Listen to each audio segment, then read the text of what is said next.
గురించి చెప్పాలి. ఎందుకంటే నేను హరిబాబు గారిని కలిసిన తర్వాత ఇక్కడికి వచ్చే ఒక అవకాశం ఇక్కడ రావాలి అని ఒక ఆలోచన వచ్చింది. I thank you very much. And I'm very happy and fortunate enough that I have made 14 films prior to this. In our 15వ cinema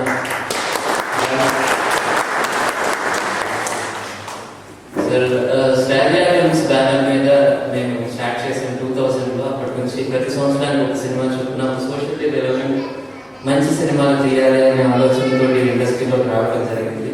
mostly there are some notions, మనకు కొన్ని అభిప్రాయాలు ఉంటాయి. ఇందాక మాట్లాడుతూ గల్ఫ్కి వెళ్ళిన వాళ్ళందరూ చాలా కష్టాల్లో ఉంటారు, బాధల్లో ఉంటారు. అమెరికాకి వెళ్ళిన వాళ్ళందరూ చాలా హ్యాపీగా ఉంటారు, వర్క్గా ఉంటారు. ఇవన్నీ నోషన్స్. సో అలాగే సినిమా అన్నదానికి కూడా చాలా నోషన్స్ ఆధారపడి ఉంటాయి. సినిమా కొంతమంది లైట్గా తీసుకుంటారు, అంటే వాళ్ళకి సీరియస్ సోషల్ రిలవెన్స్ ఉంది అని అనుకునే వాళ్ళు కూడా చాలా మంది ఉన్నారు.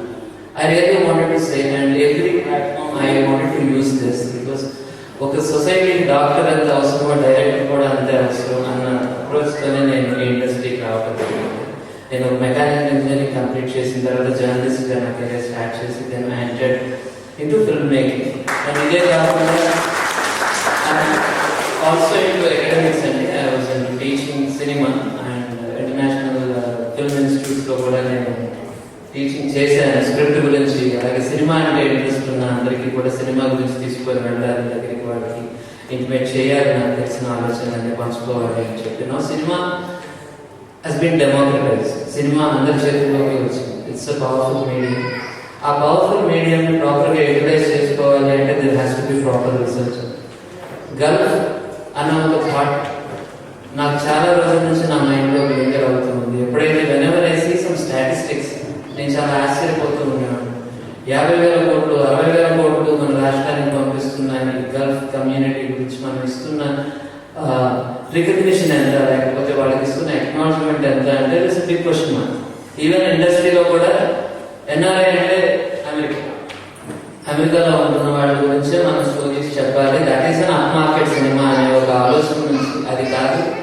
They have lot of social importance. మన సొసైటీలో వాళ్ళు ఇస్తున్న కాంట్రిబ్యూషన్కి మనం ఒక ఎక్నాలజ్మెంట్ ఇవ్వాలి, లేకపోతే వాళ్ళ సమస్యల మీద మెయిన్ స్ట్రీమ్ మీడియా మాట్లాడితే బాగుంటుంది అన్న ఆలోచనతో నేను ఎంచుకున్న టాపిక్ ఏకీగా. సో ఒకసారి మనం ఇష్యూస్ అన్నింటినీ కూడా డీల్ చేసేటప్పుడు చాలా బోరింగ్ అయిపోయే ప్రమాదం. ఏంటి మొదలుపెట్టిన దగ్గర నుంచి ఏదో సోది సమాజం ఇవన్నీ చెప్తుంది. Because we come to theatre to get entertain. So ఇలాంటి ఒక పొజిషన్లో ఒక serious topic social media cinema మీడియంలోకి తీసుకురావడం ఎలా అన్న ఆలోచనతో I definitely need a story in the foreground. ఫోర్గ్రౌండ్లో మంచి కథ ఉండాలి, లవ్ స్టోరీ ఉండాలి, పాటలు ఉండాలి, ఇవన్నీ ఉండాలి. ఇవన్నింటినీ కూడా ఉంచుతూనే మన సబ్జెక్ట్స్ మన సమస్యలన్నింటినీ కూడా డీల్ చేయాలి, డిస్కస్ చేయాలి అనే ఒక cinematic balance I wanted to bring to the journalist. ఒక జర్నలిస్ట్గా ఒక సినిమాని అప్రోచ్ అయితే ఎలా ఉండాలో అదే అప్రోచ్ తోటి నేను సొంత ఊరు సినిమాని తీసినప్పుడు ఎస్సీ జెడ్ల ప్రభావంతో విలేజెస్ ఎలా డిస్ట్రాయ్ అయ్యాయి అనే టాపిక్ తీసుకుంటే గంగపుత్రుడు అనే ఇష్యూలో ఫిషర్స్ అండ్ కమ్యూనిటీ కొన్ని ఇష్యూస్ అన్నింటినీ డీల్ చేయడం జరిగింది. Most popular amongst them is ఒక రొమాంటిక్ క్రైమ్ కథ అండ్ ఒక క్రిమినల్ ప్రేమ కథ. ఈ రెండు కూడా commercially they were accepted because అది యంగ్స్టర్స్ కి సంబంధించిన ఇష్యూస్ అడ్రస్ చేయడం. సమ్టైమ్స్ మీ కన్స్యూమర్ కి మీ ప్రోడక్ట్ కి మధ్యన మిస్ మ్యాచ్ ఉన్నప్పుడు కూడా మీ ప్రోడక్ట్ ఫెయిల్ అయ్యే అవకాశం ఉంటుంది. And you have to understand your consumer also before making a product. So ఆ ఇంటెన్షన్ నేను తీసుకొని ఇది ఒక యంగ్స్టర్స్ ఇష్యూ బేసికల్లీ. ఎందుకంటే చాలా మంది వలస వస్తూ ఉన్నారు, వాళ్ళ హ్యూమన్ క్యాపిటల్ అంతా కూడా బయట దేశాలకి ఇస్తూ ఉన్నారు. ఇన్ టర్న్ వాళ్ళు చాలా అమౌంట్ ని రిసోర్సెస్ ని బ్యాక్ హోమ్ పంపిస్తూ ఉన్నారు.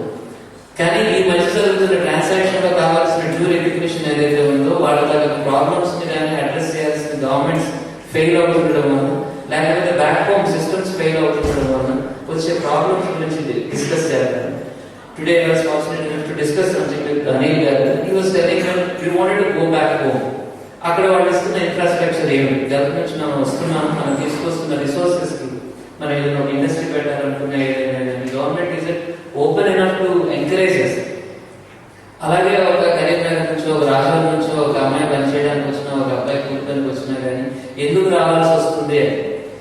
This big question mark. మనకి పంచభూతాలు ఉంటాయి, ఆ పంచభూతాల సాయంతోనే మనిషి ఎదుగుతాడు. లైక్ భూమి, గాలి, ఆకాశం, ఇవన్నీ కూడా.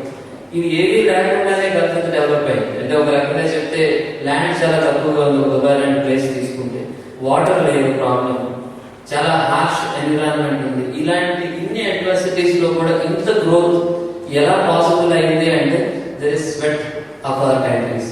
మన దేశాలు అందించిన చెమట, రక్తం ఇవన్నీ కూడా డెఫినెట్ గా ఉన్నాయి. అండ్ ఈ రోజు మనం చూస్తున్న ప్రతి కన్స్ట్రక్షన్ సైట్ లో కూడా మోస్ట్ ఆఫ్ 50 to 60% మేడ్ మన లేబర్ ఇచ్చిన contribution. And we should respect them and we should salute.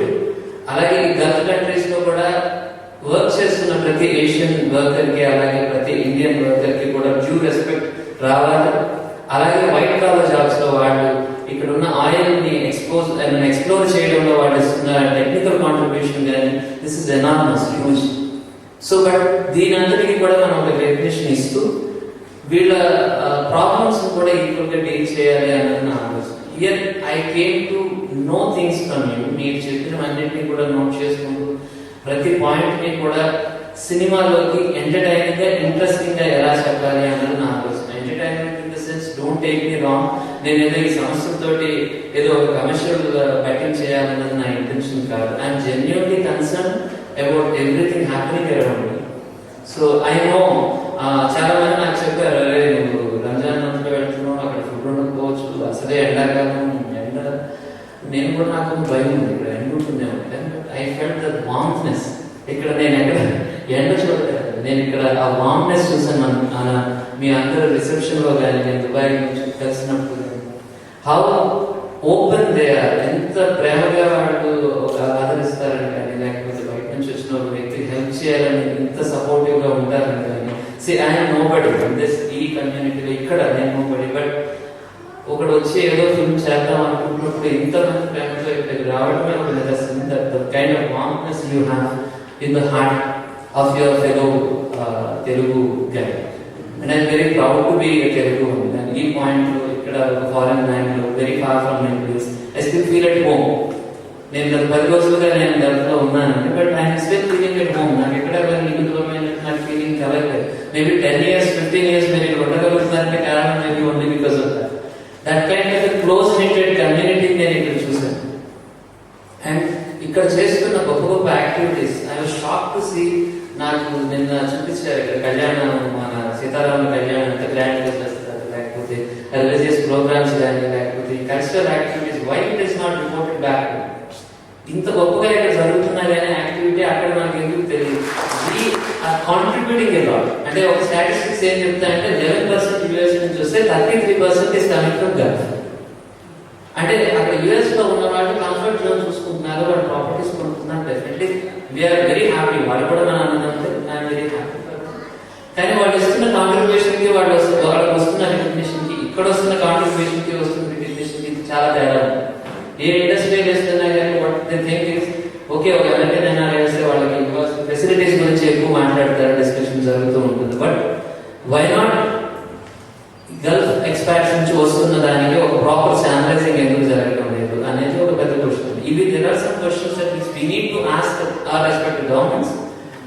And also మనలో ఉండే కొన్ని ప్రాబ్లమ్స్ కూడా కొన్ని ఉన్నాయి. ఆ ప్రాబ్లమ్స్ ఎలా అడ్రస్ చేయాలి, హౌ టు డిస్కస్, అండ్ ఒక ఇన్ఫర్మేషన్ ని డిస్క్రిమినేట్ చేయడంలో వాళ్ళ ముందుకు తీసుకువెళ్ళడంలో సినిమా మాధ్యమాన్ని యూటిలైజ్ చేసుకుంటామని ఒకే ఒక స్వార్థంతో మీరు అందరూ ఉన్నారనే ధైర్యంతో నేను ఈ సినిమాని అటెంప్ట్ చేస్తున్నాను. ఐ వాంటెడ్ టు నో మీ ఉన్న ఒపీనియన్స్ ని, ఎక్స్ప్రెషన్స్ ని అన్నింటినీ కూడా ఈ ఫిల్మ్లో చూపించాలన్నది ఒక ఆలోచన. అండ్ అలాగే గల్ఫ్ అన్నది ఒక సినిమాతో పరిమితం కాకుండా కంటిన్యూస్ గా ఇక్కడ ఫిల్మ్స్ తీయాలి. ఒమన్ లోనే బేస్ చేస్తూ, మస్కెట్ లోనే బేస్ చేస్తూ ఇక్కడ ఉన్న ఆర్టిస్ట్ ని, talent, why not another cinema. Maybe I'm ready for it. Maybe I will do it very soon, in very near future.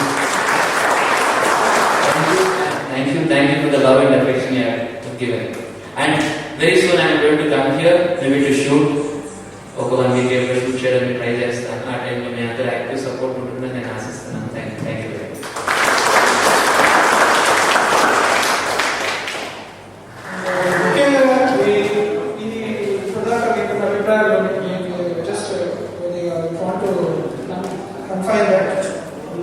చూసింది ఏంటంటే గవర్నమెంట్ సపోర్ట్ అంటే ఏ విధంగా గవర్నమెంట్ ప్రొవైడ్ సపోర్ట్ ఇక్కడి నుంచి వెళ్ళే వాళ్ళ గురించి, ఏ విధంగా ఎన్ఆర్ఐస్కి, గల్ఫ్ ఎన్ఆర్ఐస్కి ఏ విధంగా గవర్నమెంట్ సపోర్ట్ చేయబోతుందనే భావన that it is only possible when we show some industrialist here. It is only possible when we show something is happening big. It is not that only the small people is small. It's not that there are industrialists are here. There are the people who can contribute to the Indian community. Money ki తగ్గట్టుగా organisation ఎవరికి రావట్లేదు. It may be labour who is running వాడు వచ్చే 50 ఏళ్ళు 40 ఏళ్ళు Gulf ఇండియాకి వెళ్ళిపోతుంది. 10 ఏళ్ళతో వాడు బతుకుతాడు కానీ 40 ఏళ్ళు ఇండియాకి వెళ్తుంది. ఈ దళారులు అనే వాటిని ఏ విధంగా కంటైన్ చేయగలము, అది గవర్నమెంట్ వాళ్ళ తరఫున ఏ విధంగా తెప్పించగలము అనేది ఒకటి చూడగలిగితే almost most of the problems which the labour community facing that can be contained. It's a pride to the country that some people coming out from here and sending back to money. So ఈ రోజు ఈ సునీల్ కుమార్ రెడ్డి గారు వచ్చిన సందర్భంగా మన సభ్యులంతా వచ్చి ఇలా సమావేశమై వారి సాధకరాలుగా చెప్పడం చాలా చాలా ఆనందంగా ఉంది. సో మనం అందరం సునీల్ కుమార్ రెడ్డి గారు తీసే చిత్రాన్ని విజయవంతం చేయాలని చెప్పి